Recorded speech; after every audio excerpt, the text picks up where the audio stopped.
Hello friends, welcome back to my YouTube channel. उम्मीद करती हूँ कि आप सभी स्वस्थ एवं मस्त होंगे। तो चलिए आज की क्लास हम लोग स्टार्ट करते हैं। कल हम लोगों ने करघे के बारे में पढ़ा था, द लूम के बारे में, कि करघे के मुख्य कितने भाग होते हैं। तो करघे के मुख्य 5 भाग होते हैं। इसको हम लोगों ने कल की क्लास में कंप्लीट कर लिया था। आज हम लोग नेक्स्ट टॉपिक देखेंगे, करघे पर वस्त्र निर्माण की प्रक्रिया। जो करघे पर वस्त्र निर्माण की प्रक्रिया है वो कितने प्रकार से की जाती है। ठीक है, तो करघे पर जो बुनाई की प्रक्रिया है वो मुख्य रूप से 4 प्रकार से की जाती है। शेडिंग, पिकनिंग, वेटनिंग और लपेटना एवं छोड़ना।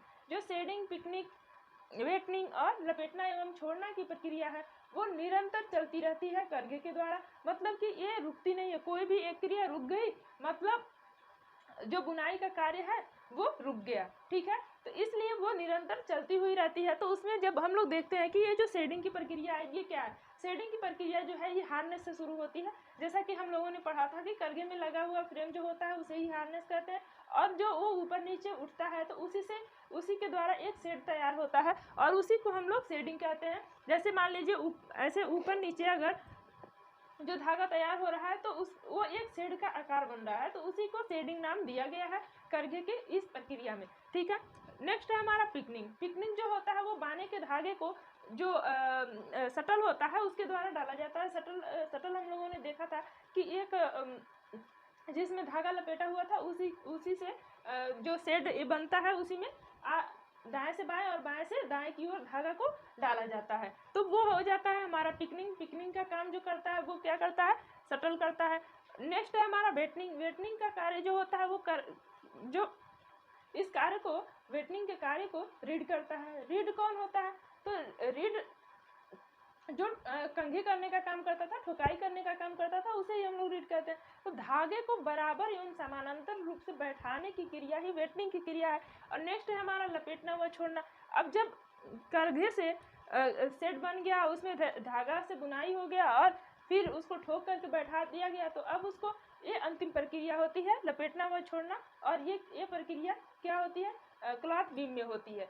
तो लपेटने व छोड़ने की जो प्रक्रिया है वो अंतिम प्रक्रिया है और यह क्लॉथ बीम में होती है। और यह प्रक्रिया इसलिए की जाती है क्योंकि जो क्लॉथ बीम होता है वो अगर बस लपेटता ही जाएगा कपड़े को तो क्या होगा, वो पूरा भर जाएगा। इसलिए वो लपेटता जाता है और कपड़े को छोड़ता जाता है। तो उसी प्रक्रिया को लपेटना व छोड़ना की प्रक्रिया की गई है और यह प्रक्रिया क्लॉथ बीम में होता है। एग्जाम में क्वेश्चन आते हैं कि लपेटने व छोड़ने की प्रक्रिया किसमें होती है, तो क्लॉथ बीम में होती है। ठीक है, क्लियर है। हम लोगों ने जैसे पढ़ा था कि जो धागे का निर्माण था वो पहले तो प्राकृतिक ढंग से हुआ, फिर कृत्रिम ढंग से होने लगा और फिर उसको मानव ने और भी संशोधित करके बहुत सारे रेसे बनाए जो कृत्रिम विधि से बनाए और वो मानव के लिए सुविधाजनक थे। तो इसी तरह से जो करघा का कार्य था वो भी वर्तमान समय में और भी सुविधा और भी तेजी से ये कार्य को बढ़ावा मिल सके उसके लिए अन्य 3 विधियों का उपयोग किया जाने लगा था, जिसमें से था कि बुनाई के लिए विभिन्न डिजाइनों मतलब भिन्न भिन्न डिजाइनों के लिए पृथक पृथक मशीनें बना दी गई और कंप्यूटर और इलेक्ट्रॉनिक जो मॉनिटर था उसका उपयोग किया जाने लगा है। और जो बुनाई की जो विधियां हैं, गतिविधियां हैं, जैसे कि बाने का जो धागा डालना शटल के द्वारा डाला जा रहा है उसको और भी तेज गति से बुनाई कार्य किया जा सके, इसके लिए भी यंत्र बना दिए गए हैं। तो इस प्रकार से भिन्न भिन्न प्रकार के जो भी ताने के धागे हैं, शेडिंग है, उसको बहुत ही आकर्षक और मतलब सुंदर दिखने के लिए अनेक प्रकार के डिजाइन और विधियों का उपयोग किया जाने लगा है। तो इस तरह से हम लोग इसको देखते हैं। आधुनिक करघों में से मुख्य रूप से अब हम उन करघों के बारे में पढ़ेंगे जो एग्जाम में पूछे जाते हैं, जैसे जैकार्ड करघा और डॉबी करघा।